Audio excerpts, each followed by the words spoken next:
Yo, I'm back with another video. Let's go. Let's get to the chase. Cut to the chase. Today's video is going to be on spatial awareness, building up spatial visualization, whatever, building up those sorts of intellectual capacities. You know, everyone kind of thinks of like, oh, being super intelligent, like, oh, you just named a pi to like 10,000 places. That's not really what it's about. It's not even about memorization per se. Although you get a good memory, but like, what am I doing with this on? You develop a strong enough memory. But no, it's about the whole litany of intellectual exercises one can, partake in. And a big part of that is, your spatial visualization. Like there's kind of a myth that like there are different types of brains. I mean, maybe that's like, maybe it's true that certain people initially excel at everything, but if you want to be super intelligent, which I believe most people can be if they have the willpower and the initial starting intelligence required, obviously not everyone can do it, but if you want to be super intelligent, you got to kind of master every single domain of the mind, and that's just kind of the prerequisite. You're not going to, whatever.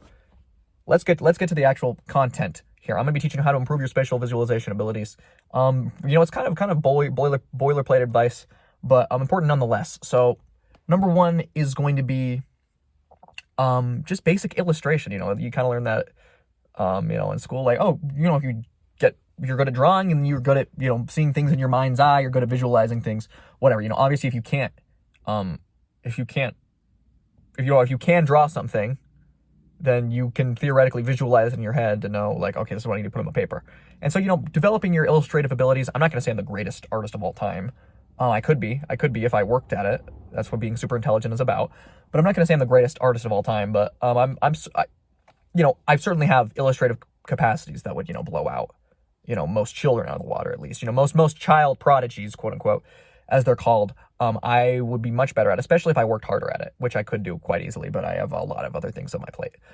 Anyways, though, illustrating things, that just help build up that's kind of the basic. That's tip number one in developing your spatial visualization awareness. Number two is to be a little more unorthodox. It's going to be just like kind of mental exercises involving shapes and visualizations inside of your head that you're going to consciously do. It's not going to be like, oh, I'm going to, doodle while I watch, The Office or whatever. No. These can be a little more dedicated, a little more difficult, but a little more powerful as well. So the main thing I'm talking about is you're going to take a three-dimensional shape, start with a cube, but that's like the easiest, the simplest. You're not going to get as much out of it. And you're just going to visualize it rotating your head, kind of think of like each of the different axes, each of the different sides, maybe like, maybe each of the vertices rotating around about that. And you're just going to kind of sit there and you kind of visualize that. And you want to do, as funny as it sounds, you want to do reps like you would, exercising. I'm going to do 3 rotations around a central axis there, and then this pull, and then, stuff like that.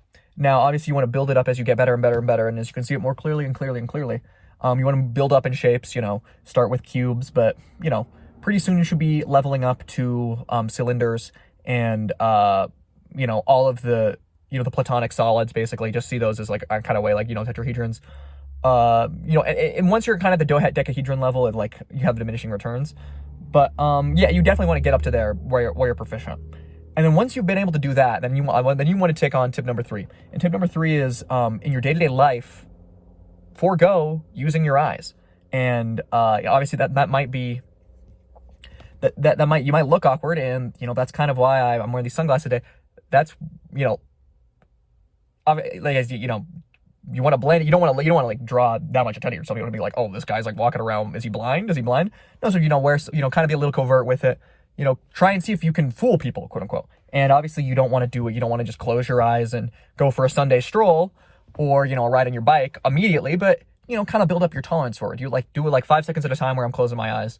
Okay, then we're gonna do it 6 seconds. Drive the freeway. Maybe start with like 10 seconds.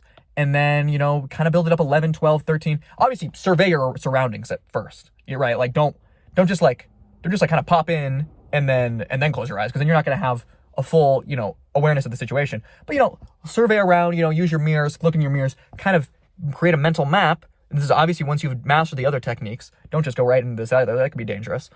But yeah, once you have kind of a mental map, then your visualization of it is going to be more trustworthy than what your eyes are saying anyways. Like honestly, I'm a better driver with my eyes closed. Okay? I'm just going to say I make less mistakes. I've been in less accidents with my eyes closed. Ultimately, that's the way I feel safest driving, and that's, why I'm rocking the sunglasses. I don't want to get pulled over.